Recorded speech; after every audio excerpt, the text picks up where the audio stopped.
Well, folks, this is going to be a ripper this morning because we're talking with Matt Hopkins, who's an educator. I love education because I've spent my life in adult education, but Matt works in a very interesting area. But first of all, Matt, welcome to Leading Your Best Life. Thank you, Leigh. It's a pleasure to be here, and thanks for taking the time to chat to me about what I do. Mate, you've had a haircut, I see, since last time I saw you. I'm looking at this website of yours. In fact, folks, let me just go to that website straight away because the first thing I was admiring is on this website of Matt's. Look at this hair, mate. It's a beautiful bit of hair there. I don't know what have you done to yourself. Thanks for pointing that out, Leigh. It's nice that you have. I've just gone short and sharp. I do a lot of swimming. Yes. As you know, and it certainly helps in the lead up to Roto swims to have a shorter hair. So what are you talking about? You wear a cap. I don't get it. I make a study of hair. You can see I'm interested in hair or lack thereof. But Matt, look, it's great to have you, mate. As I said, we met through our pod squad swimming, and then people said, "Hey, Matt's won this award teaching." And then when I looked, I see such a fantastic area you're working in. But before we get into that, let's hear about the Matt Hopkins journey. Where have you come from? Born, family, education? What's the Matt Hopkins story in 3 or 4 minutes? Yes, okay, I'll try to be as succinct as possible. I came to education in a roundabout way. So I was raised in Perth in Western Australia, and went to public primary schools and public high schools, and really lost my way in that transition from primary school to high school, in particular year 8, year 9, year 10. I really didn't know what I was doing. I just didn't feel like I had any good mentors in my life. I needed some, and so I kind of hung out with a bunch of guys who were not that into positivity, to put it simply. And so I just didn't have much fun. And I did my TEE, and then after I'd finished school, I was like, I'm done with study. I'm done with everything. I don't know what to do. So I just started working in hospitality, which was really excellent. And I travelled to the UK and lived there for a couple of years. I didn't know anybody in the Northern Hemisphere at that point in time. So it was a really kind of cathartic and growing experience for me. It was kind of like a rite of passage in a way, which we don't have in our society at the moment, especially for white people. And so that when I came back, I was like, right, I want to do something that's meaningful with my life. So I went to university and studied education and became a primary school teacher. And then I started teaching in primary schools in Western Australia. And although I really loved being with the kids, there was so much administration and so much bureaucracy, and also it just wasn't the primary schools that I was working at. I had some excellent principals and things, but they just weren't very enlightened environments or engaged environments. And I'd have amazing times with my classroom, but not necessarily, there wasn't colleagues who really, we were talking about education and amazing things. It was not really that vibe going on. So I actually segued, and I ended up auditioning for an acting school in Sydney and got in, and then went and studied acting for 3 years in Sydney, which was amazing. And then, we did everything. We did, all the stuff that you do to become an actor, doing Mask and doing Animal and doing all the Shakespeare and Chekhov and reading lots of texts and putting on lots of performances and learning all the craft. And then, because I'd done acting at university and in high school as well, so I always had that bug, that itch. And so then I went and worked as an actor in Sydney for about probably 4 or 5 years, and I had some great success. I did some amazing things. I made some good money, particularly with commercials and that sort of thing. But what I found with acting was no matter how much work you put in, your career is not contingent on doing hard work. It's contingent on so many things that are outside of your control. And I found that really challenging, being somebody who likes to work really hard and get good results.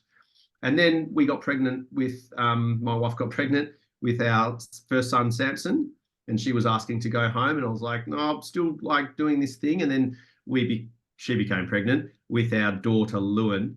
And at that point in time, she's like, right, we've got to move back to Perth for the family support. Yeah. And I was like, right, okay, I'm going to have to give up this dream. What am I going to do that is going to fill my cup and make me feel like I'm doing really meaningful work? Because acting is not, incredible. I mean, it is meaningful. It has a lot to offer, but just the daily grind of going for auditions, going for castings and screen tests and winning some and not some, and working, thinking you're perfect for a role and investing in it and then not even getting a call back or whatever.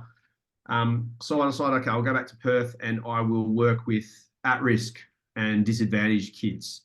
And so I came back to Perth and started teaching at the local primary school in Yokine, actually, and was really looking for how I can get into work with at-risk kids, which there's not really that market or realm in primary schools, because they're, kids are pretty well supported, and the behaviours with kids who are at risk and disadvantaged and had trauma and these sorts of things, they don't really start to present until a little bit later in life. So I was in that, and then I just got this phone call from one of my friends out of the blue. She said, hey, there's this school down in Fremantle and they work with at-risk kids, and they're looking for a teacher for a term. I think you'd be perfect for it. And so I said to her, I said, dude, it's not really how it goes. I'm like employee of the education department. I need to be in the job pool and rah, rah, rah. She's like, dude, just call up the school and see what they say. So I called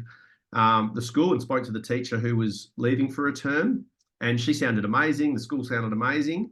So I went and visited the principal, and he was, a very inspiring person. And so on a whim, I took a job. And so the day that I came down to start my first day of a one-term placement here, I got a phone call from Yokine Primary School saying, don't go to that school. We'll offer you this. We'll offer you this. We'll offer you this. We really want you here. So I was like, geez, what am I doing? I'm taking a one-term placement at this school, which is in Hamilton Hill in Fremantle. I live in Yokine. I'm getting this offer of this school, which is literally 150 meters from my door, with to be on the leadership team, to have all these special things because they wanted me. So I was like, what do I choose? And I had the phone call with the principal in the car park here at Port School, and she's like, we really want you. We really want you. I said, I'm really sorry, Kim. There's something telling me I need to follow through with this, and I'm going to try this other position.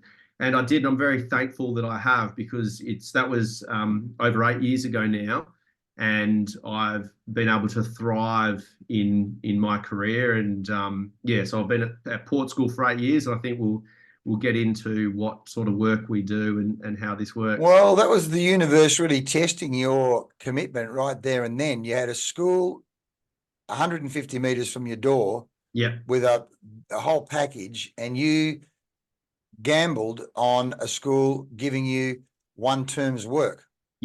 That's somewhere between madness and commitment. Talk about jump and the net will appear. So how did one term then eventuate into more than one term? Well, yeah. So I did the term, and I was working. I wasn't even really, I was teaching, but I was working in the kitchen. Because this is a really amazing school, they do some phenomenal things. We do some phenomenal things here. So I was the cook / cooking teacher. So I was doing that, and also working with the team sport and the sport program. So we take the kids out in the afternoon to various parks and gyms and things, and doing sport with them. And then I was also teaching them how to cook. And I was up in the kitchen making recess and lunch for the whole school every day, with a bunch of kids helping me and trying to teach them about healthy food and living. And because I'd done some work in hospitality, I knew my way around the kitchen. And so that was really, I just loved working with these kids and just, trying to find out, listen to their stories and be interested in them and hear all the things that they've had happen to them that makes them attend a school like ours. And, I really love to use my positivity and enthusiasm to try and drive kids forward. And the kids really, they vibed on that. They really appreciated that. And it was they could see I wasn't fake. I was true. I was a real person. They trusted me really quickly. And then we developed this relationship really strongly, really quickly. So then after that first term, Barry said, look, your teacher's coming back to take that position. It's just a term. I don't know what we're going to do with you, but we really want you here at this school. So just rock up next term and we'll see how it goes. I'm not kidding you. I was just freaked out to rock up. I was like, during the school holidays. You got two kids and a wife back in Yokine. Yeah. What was Ming saying at the time? What, with all this uncertainty, what was she saying? Well, funnily enough, she was very enthusiastic because she'd always wanted to move to Fremantle and to live in that area. And she just had Lulu, our daughter Lewin at the time, but she was very supportive of anything I wanted to do because she'd also realised that, well, it was our decision to move back. But yeah, she was just happy that I was pursuing what I liked to do. But yeah, anyway, I came back and I did some various things.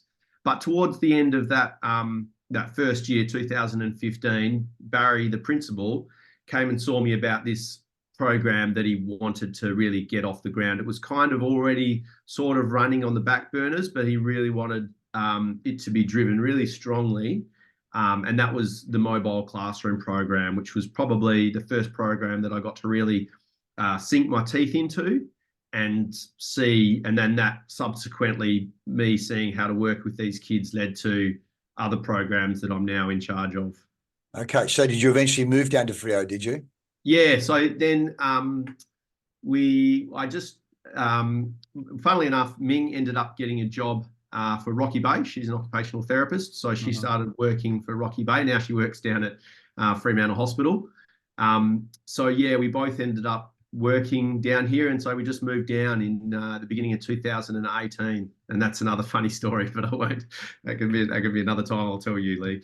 But yeah, so we both ended up living down here from around 2018 and just, loved being close to the beach and the community. And when we were in Sydney, we lived in Bondi, and people have all sorts of different ideas about what Bondi is like. But one thing Bondi does have is it has this really wonderful community where everybody knows each other. And when winter comes and all the crowds go away, it's just all the locals down there, and it's a really kind of beachy community. And so we were looking for something like that, and where we are in White Gum Valley definitely fits that bill. Oh, fantastic. Well, first of all, Bondi, I lived at Francis Street, Bondi.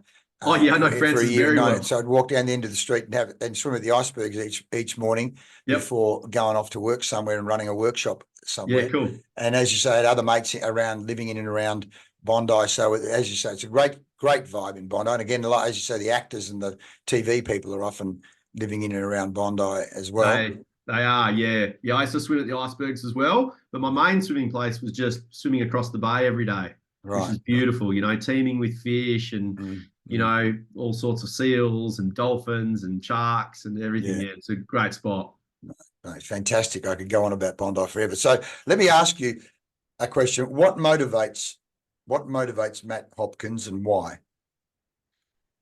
It's a good question. I've thought about this, and it's hard to articulate, but I am motivated by helping people, I guess. And that's kind of, when I was in school, in primary school even, I was always really bullies. I just hated bullies. Bullies really got my goat. And people who were less fortunate, and in my primary school, we'd have some kids come and you could see them, they weren't quite fitting in or something, because then I was interested, why can't they, what is it that stops them from being as successful, and why are people not helping them, why are people just carrying on, just doing their own thing? So that was from a quite a young age. I had that, and I've always been good with people. And so I guess I'm motivated every day to come and help out. And I always felt very fortunate, I come from really good parents. They're lovely people. They had that, they separated when I was young, and that was, that was its own thing, as you would know. But they were both, you know, mum's a psychologist, dad's a lawyer, you know, they're good stock, they're very well educated, all that sort of stuff. And so I felt very privileged and very lucky to have that, and could see people who did not have that. And I always was like, well, you know, I won the lottery. I have, you know, I live in Perth, Western Australia. I have parents who are university educated. I live in a house, you know, with doors and windows, and comparatively to the rest of the world, that's an amazing thing. And comparatively to some of my peers, that's actually something. So I always wanted to, you know, work with kids or work with people. What motivates me is helping people move beyond what they might be stuck in. And education has been amazing for that. Moved beyond, I'm making it up, move beyond what they might be stuck in. Yeah. And I don't mean it's hard when you say it out loud, it sounds. No. But I mean, the point is, often it's psychological. They're stuck psychologically, or in terms of stuck by the limitations. You know, I love Richard Bach, Jonathan Livingston Seagull. You know, argue for your limitations, and sure enough, they're yours. Yes. So you know, where are we stuck? But let me go back to the website and Port School, and let's just run through. Firstly, this award you got, the receives Excellence in Teaching Award. Why the hell did they give you that award? Tell me that. What did you do to win that award? Well, it's a peer identified award. So I was nominated by some of my peers here. Peers at Port School? At Port School, for the work that I've done here with the community and with the school and with the teachers and everything. And so that was very flattering. And then, you know, then I had to write, you know, why my peers had nominated me and should I be up for it. And then we went through a process, and, you know, I think there was over 5,000 maybe people across Australia. Wow. Who were put in for it. Yeah, that's right. And then we got whittled down to the final 50. And then I had to go through a panel interview to come down to the final. There was 13 of us across Australia who all won various awards for different things, like early childhood education, senior schools, primary schools, and all of that. So you know, I was one of, I think, just two of us from Western Australia who received the awards. But in short, it was for the work I do at the school and the work I've done over a number of years to help not just the kids, but also the community, the parents, the teachers, the support workers, all of that stuff. But ultimately, really, when you whittle it down, it's the kids and their parents, which is a big part of my job, helping them move beyond limitations, either psychological or social or physical or whatever it is, so to achieve their best. And I just see here, in 2019, Matt, the principal with Barry's support introduced another innovative program for at-risk year 8 and 9 students. This middle school initiative sought to restore these students' educational journey by reintroducing them to a primary school model of education.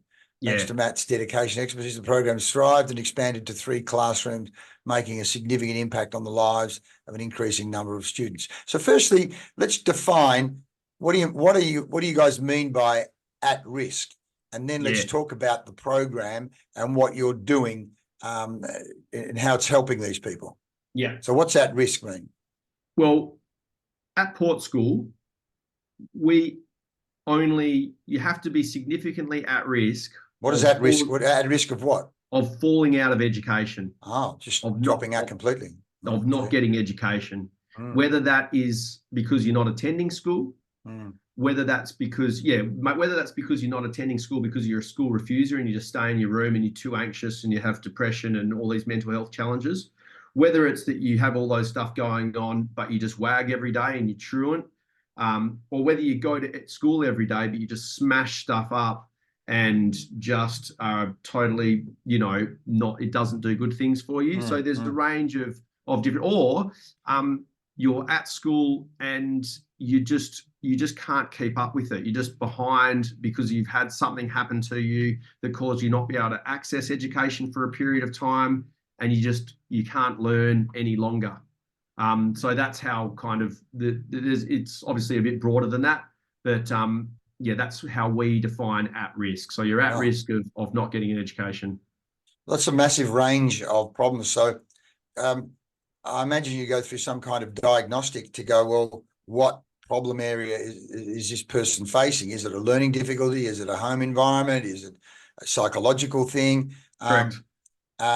So tell us the journey you go through, and maybe if you can give me an example or a case study of someone that was at the risk of falling out and having gone on the journey you guys take them on, a success story. So give me a case study of that. So when we have extraordinarily long waiting lists, we open our waiting list. This is a problem we have in society, Leigh, is that we have these large. Look, I'm a huge advocate of public education, always have been, always will be. And for the majority of the kids, it works really well. But with this burgeoning industry of mental health and all these challenges, coincidentally coinciding with the advent of the reversible camera on the iPhone 4, but with all of these, social media is a massive issue and has caused a lot more. COVID obviously caused a lot more, but we have kids who are dropping out of education in massive numbers. We could have another school like ours in a heartbeat, or more. So we have extraordinarily long wait lists. We open our wait list for very short periods of time, maybe a week or 2 weeks, maybe once or twice a year, and they fill up straight away. So then we go through those lists and we look for which kids do we think we can have the most positive impact with. Now, on those lists, we have some kids who are pretty hardcore. They're pretty, they've been expelled by a number of schools. They're in trouble with the police. They might have been in Banksia Hill. They've got hardcore stuff going on. So right, okay, we can't have too many of those in one class because that will make a dynamic that's really hard to work with anybody else. So it's about finding a mix. And then we get, a few autistic kids who we think might be it might be a little bit problematic getting them to school, but once we get them safe, and put all the supports in place, they'll be supported. We get quite a few DCP kids, meaning kids who are in foster programs or in residential care programs. It's Department of Community Protection. Right, so right, okay. Kids that have been removed from their families and are either with foster families or living in residential care facilities, of which there's a number, and they're where you might be with 4 other kids in a house. This is what normally happens with teenagers, unfortunately. When things become problematic, often you get taken into care at a young age, things are okay. Once you become a teenager, things start to come up, and the foster family can give children up because they're really, really challenging. It's too hard, yeah. Yeah, and so then they go into these residential care places, and they're just, I mean, the kid, it's tough. Really, really tough for kids in there. That they have these people who come and work with them. The workers are amazing. They do what they can. But the kids have just had reinforced that they're no good, that their life is no good, et cetera, et cetera. And things are they're really hard to work with, those kids. So we have those kids. So we've got a range of different kids. But if I was to paint a picture for you of a kid who's been really successful, we've got we've got multiple kids who are either autistic, they're on the spectrum, or they have some sort of diagnosis that has made schooling for them really, really challenging.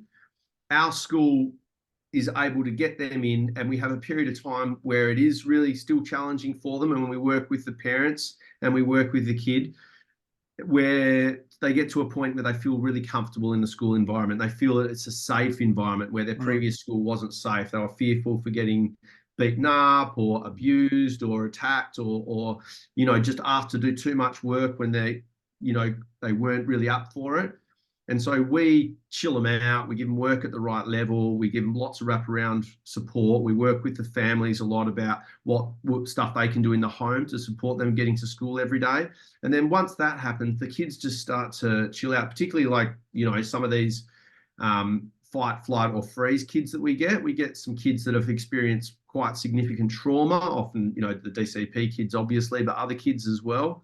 And they come to school and they've been bashed and they've been fights and they've been all this crazy stuff. Goodness and I've got this one kid at the moment, and he came to us at the beginning of last year, and he couldn't stay in a class for 10 minutes. He would just couldn't do it. He'd like smash stuff off the desk, throw stuff around, and he was literally constantly looking over his shoulder because who was going to bash him? He was from the local high school, and he'd had a tough upbringing, and he'd had a number of, he'd been expelled, been suspended multiple times, and it took us a good 6 months to like get him to be able to just be in a classroom for a 40 or 50-minute period.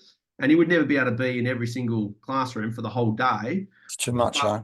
It was too much. But then I'd take him out and kick footy with him occasionally. I'd let him win these awards that allowed him to hop out, and we'd allow him to hop out and go and punch some walls if he needed, or walk around.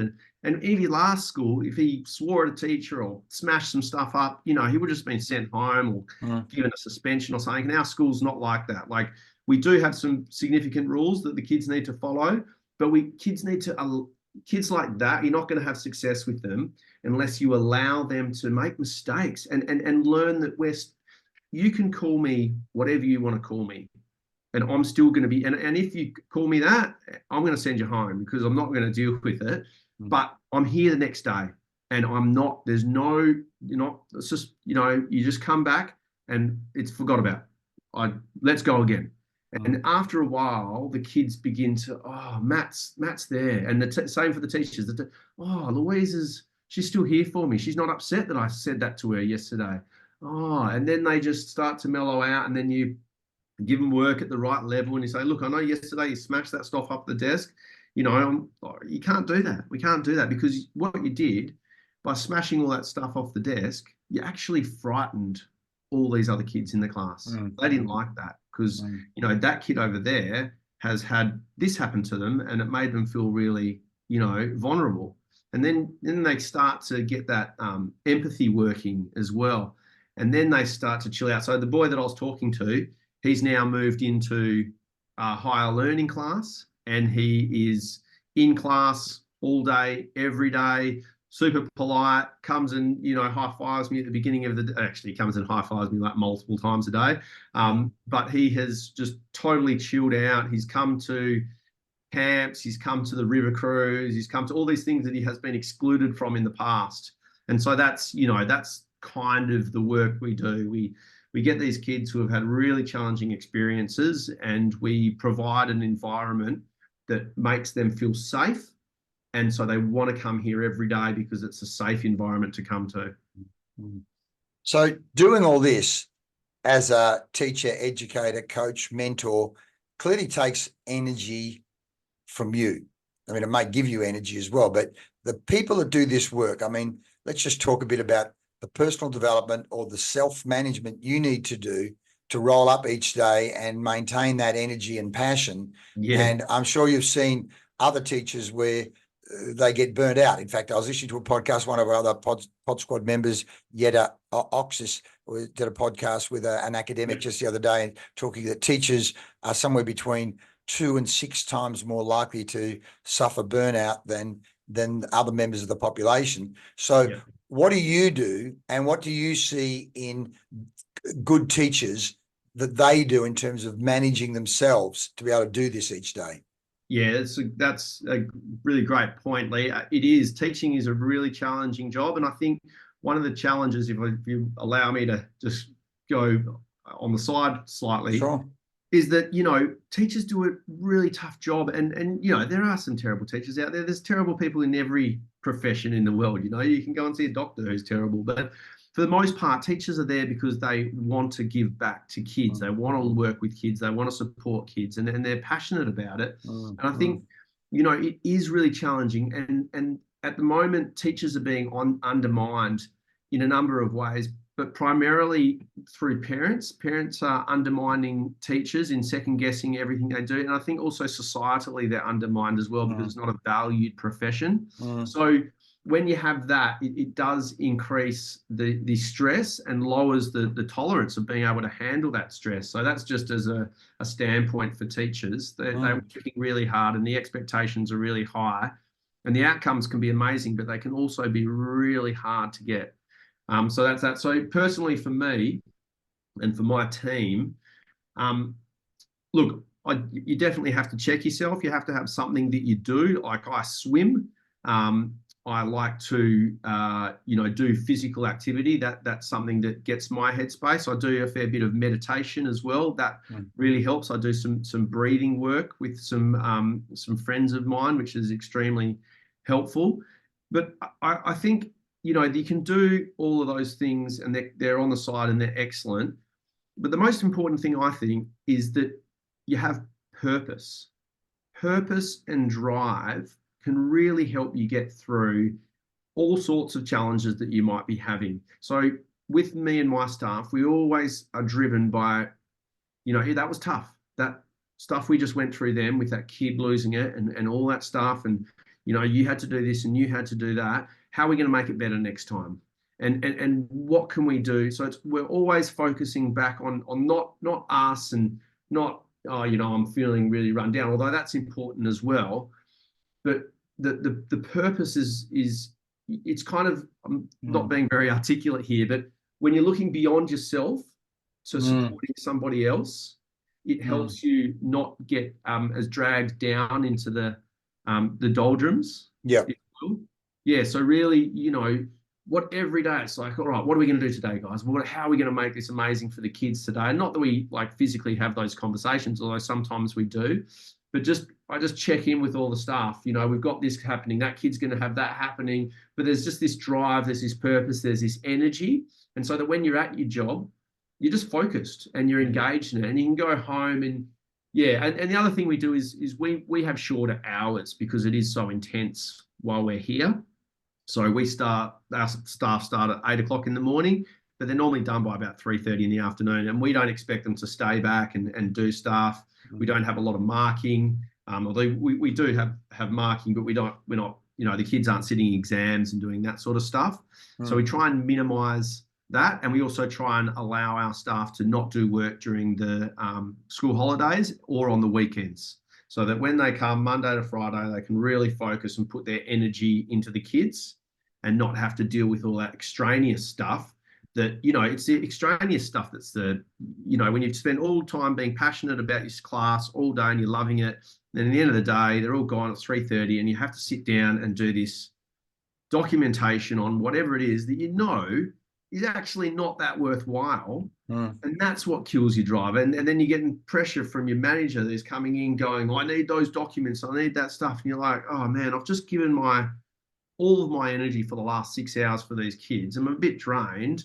And then I have to do this stuff, which I know is important stuff for the education department, rah. So it's about, we try and just remove all that, or I'll take that on, or the admin staff will take that on, so that the teachers just can focus on giving the oxygen to the kids. And actually on that's kind of an analogy that I use with my teachers, which is like the aeroplane. So an aeroplane's flying and the oxygen comes down, it's going to crash. It's like, okay, you have to put your own oxygen on first before you give the oxygen to the kids. And that's just an analogy that works with our kids. Our kids need a huge amount of oxygen. Yep. But if you don't have your oxygen, you're not going to be able to help our kids. So you need to do whatever it is that gives you the oxygen first, so that you can present every day in your best person to work with these kids, because they need positivity, they need consistency, they need the structure, they need the routine, they need the same person rocking up every day. That's right. The low energy. So just on that, we say the forest shapes the tree, as in the principal of the school, and you've talked there about Barry already. I'm sure you've worked with great principals and you work with not so great principals. What are some of the characteristics of, say, Barry or others that you've worked with, particularly in these environments that require, as you say, a lot of energy and a lot of oxygen? What makes a great principal, and what makes a principal to be not so great, or let's just say leader in general? But let's talk principal. Yeah. So I've had a principal who was not so great, and I've had some principals who were great. So that wasn't Barry. That wasn't Barry walking in and out then, was it? No, that wasn't. That was one of my teachers collecting the mobile phones of the students, kids, which we remove every day at the beginning of the day. Good thinking. No, look, I think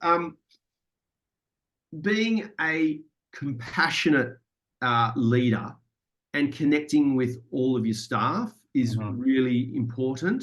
The staff, just the way that the teacher will connect with all the kids, a principal needs to connect with all of his staff. The principal is you don't have to be the Messiah. You don't have to be this important person who has all of this knowledge and imparts it and all of that sort of stuff. It's not necessarily like that. But it is about taking people on a journey. It's about fostering a belief for the work that you're doing and encouraging people who are doing a good job, and also working with people who are struggling in whatever way it is. So Barry's been a mentor to me. He's an amazingly passionate man. I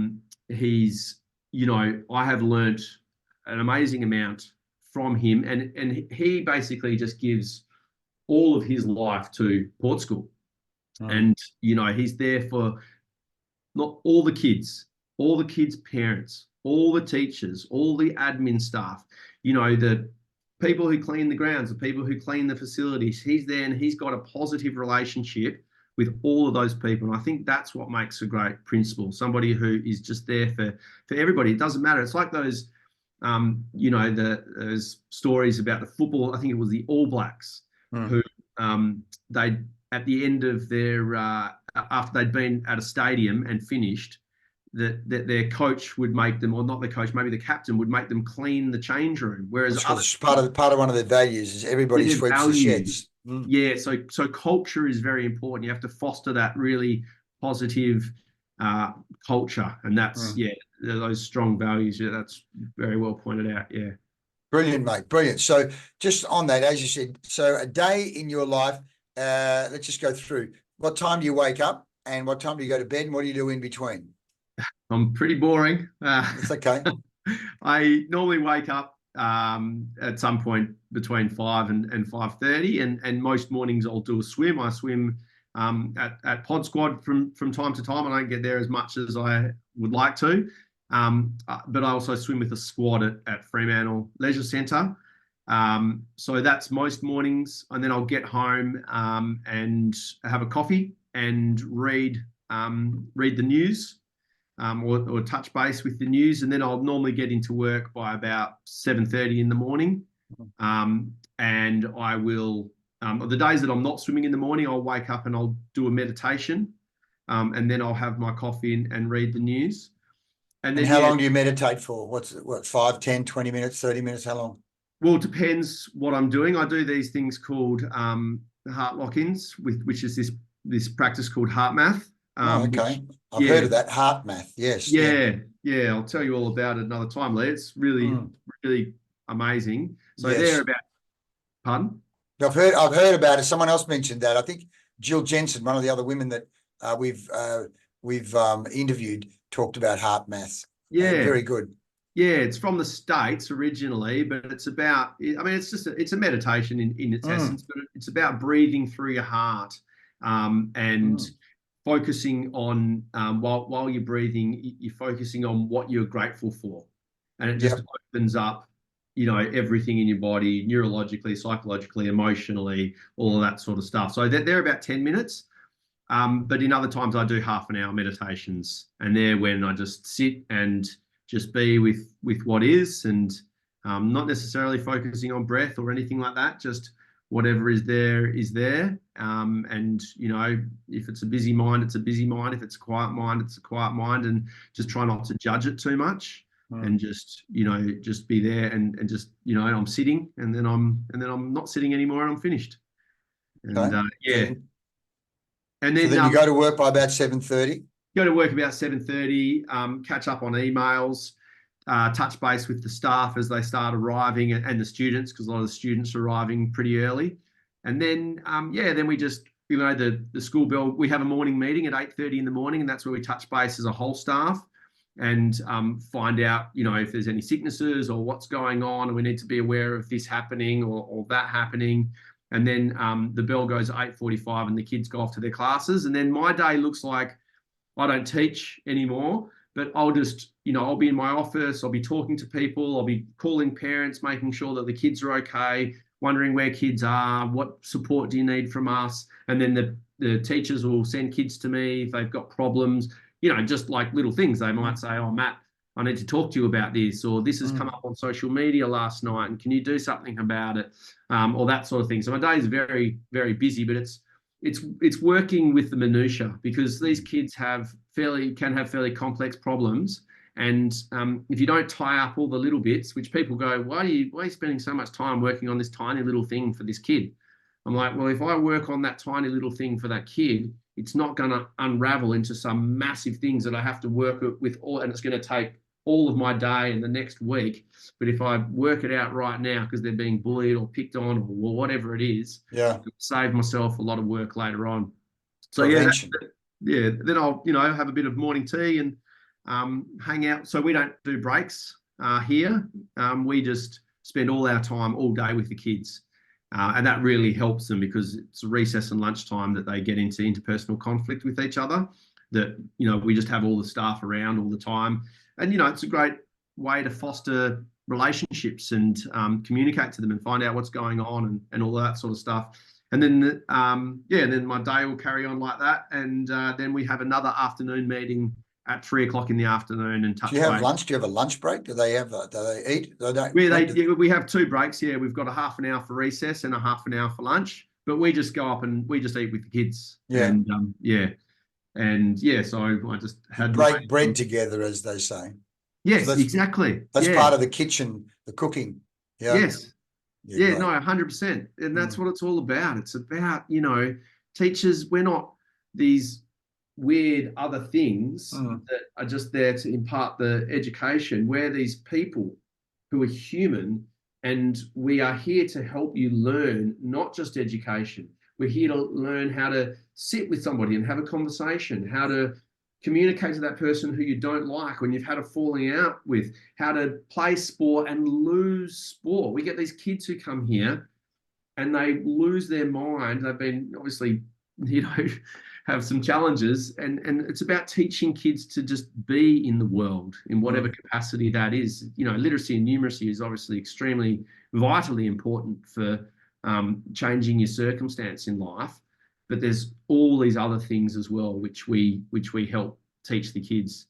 And so then 3 o'clock we have an afternoon meeting, and that'll be about what's happened during the day, what issues have come up with the kids, what do we need to do, how can we support the kids the next day, and who needs to phone home, and what parents need to be consulted about things that have happened, et cetera, et cetera. And then most staff will leave, about 3:30, 4 o'clock in the afternoon. I normally stay and tidy up all my other stuff, because my day is so busy dealing with kids and teachers. Yeah. So I normally get out of here by 4:30, 5 o'clock at the latest. Yeah. So and then I'll go home, and if I haven't meditated, I'll try and meditate them. But the best thing I do is just go and spend time with my kids. So I go home, spend time with them. They probably don't want to spend that much time with me anymore, but we still muck around and start cooking dinner. And we try to have dinner pretty early, and I love cooking, so I cook food every night. And then sometimes I meditate after dinner, and then it'll just be, if I haven't meditated that day, I'll do it after dinner. And then we're normally in bed by 8:30, 9 o'clock at night. Yeah, right. Yeah. Mate, what a day. Well, just on that, so reading wise, I always like to ask people, books, are you much of a reader or a podcast listener? Where do you get, we say, if you are what you eat, take great care of what you feed your brain. So are you a reader or a listener? What do you do? I'm a voracious reader. Okay. The only problem is, due to the amount of swimming, exercise and energy that is taken up every day in my day to day, I normally can only get a page or two done every night before I'm rolling back into my... I'm the same, mate. I'm the same. So give me a couple of the books that you've got somewhere sitting near your bed or in your office somewhere. What are some of the books? Well, give me the names of some of them and what you like about them. I'm currently reading I read fiction and non-fiction. The non-fiction book I'm reading at the moment is called The Endeavour, and it's about the bark, the Endeavour, but it's about where it came from all the way through to where it lies now. So it's a really interesting story about the oak and where the oak trees came from that would have built the bark, and what happened in Whitford where they were making those barks. Really interesting. So we've just gotten to the part where Captain Cook and Joseph Banks have, taken, there's a whole story on how that came to be. So that's it. I'm also reading Seven Moons of Mali Media, which is a book on Sri Lanka in the troubles in the 1980s with the Tamils and the liberation armies and the Indians coming in. So that's a fictional novel. The other stuff I love to read is historical fiction. So I've gone through Colleen McCulloch's Masters of Rome series, read all of Connor Goulden's Conqueror series on Genghis Khan. That was an amazing set of books if you're interested in historical fiction. But yeah, so I love, I've read Sapiens, and I like just to read a very large range. Well, somewhere in there, it sounds like more than one page a night. One way or another, you're getting some reading in there for sure. No, have you been to Sri Lanka? I haven't. No, I haven't been to Sri Lanka. I've always wanted to go. But I'm just interested in, world affairs and politics and international conflict and cooperation, as it were. Well, just what happened was I did a lot of work with Mobitel Sri Lanka. Mobitel Sri Lanka was set up with Australian Telecom and I think Singapore Telecom. And VJ Watson, who was a Vijedran Watson, literally said, started with sitting on boxes in Colombo. And I ran a whole range of strategic planning, leadership development. Development. So you've been to Sri Lanka? I went a number of times until I started blowing up the joint again. In the years before, in the late 80s, as you say, VJ had said the Tamils had gone in and blown up the airport, and then later on, they started blowing up. In fact, the Hotel Intercontinental and Solinco by that stage. Anyway, that's a whole other story. So the chunk that I did want to then talk about, maybe just I'll do this because one, we spoke about, as you say, purpose and purpose beyond self. Purpose beyond self. We know Maslow's hierarchy talks about self-actualization, which actually is purpose beyond self, living for something way bigger than yourself. And so let me ask you the question: what does spirituality mean to you? What does inner world or seeking and something beyond yourself mean to you? It's a very big question. Look, I'm not a religious person, but I would probably classify myself as agnostic. I do feel, connection, especially through meditation and through other things that I've had happen in my life, to a greater purpose, or whatever it is. I'm just open to that. So I've had when I've had things happen to me in my life that are just, there's something there, there's an energy there that, and I don't mean to be woo woo, and I love science. I'm a huge science person. I'm like, don't tell me stuff unless it's data driven. So but in terms of spirituality, I do believe that there is. So my spirituality is meditation. It is the ocean. It's believing in people. I don't need to go to a church for that, although I don't have an issue with people who do go to churches for it. But I do believe in something. There's things out there that are bigger than us. And I guess it's a very simplistic and naive kind of way to preface it, but that's where it is. Well, I mean, from my point of view, mate, we know that there's an electromagnetic spectrum, of which only a small chunk of it is actually visible. So we know there's a whole lot of stuff that goes on in the invisible. And therefore we know that there's vibration. We know that there's energy, and so therefore what goes on that we can't see, or even at times we can't even measure at this point in time. As Sadhguru says, just because we don't have the technology to measure certain things at this point in time doesn't mean they didn't exist. We didn't have microscopes, for hundreds of thousands of years, but it still didn't mean bacteria didn't exist, So the same thing. So mate, coming back to purpose and future, what does the future hold for Matt Hopkins? Where are you heading over the next 2, 3, 5, 10 years? That's look, to be honest, I would I love living where I live. I love everything that I have in my life right now, I'm extremely grateful. I've got a beautiful wife, 2 gorgeous kids, a place that I love to go and work every day. I live in, the best part of the world.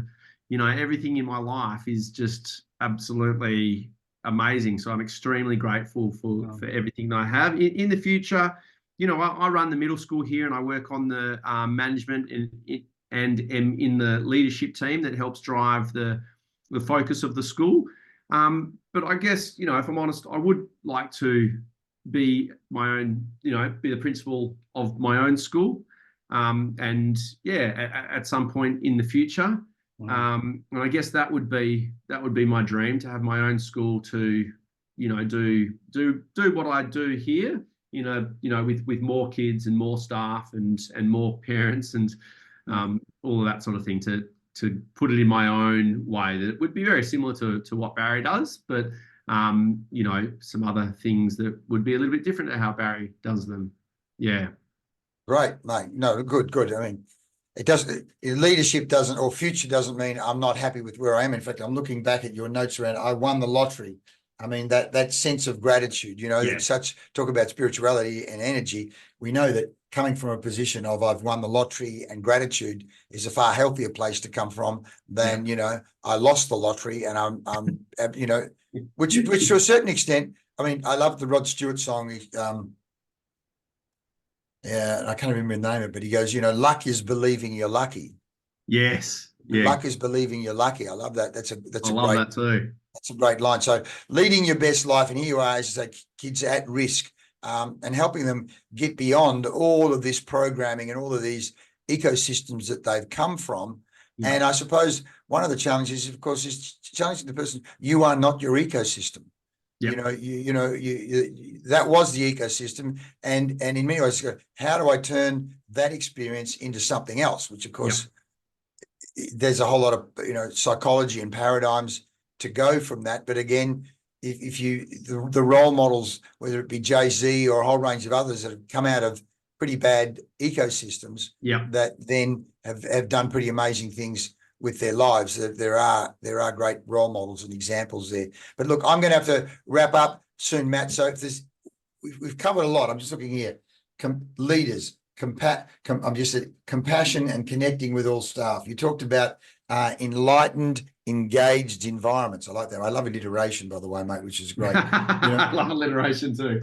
I won the lottery, and purpose beyond self, and moving beyond what they might have been stuck in, moving beyond the gravitational forces. In fact, that's a great song, by the way. I think I'd almost get a tear thinking of it from the Wizard of Oz show. There's a song called Gravity. Oh yeah, Defying Gravity. Yeah. It's such an inspiring song, isn't it? Yeah. But meaningful work, helping others defy that gravity that they have bought into. Yeah, exactly. Yeah. So, mate, tell me, is there anything we haven't covered, or any questions you'd like me to ask you before we wind up? No, I think it's see you, mate. He's off. One of my kids grabbing his scooter. Yeah. No, mate, you've covered it. I mean, you've absolutely nailed it. I love that correlation between defying gravity. There's some very high notes in that song. You tried to sing it?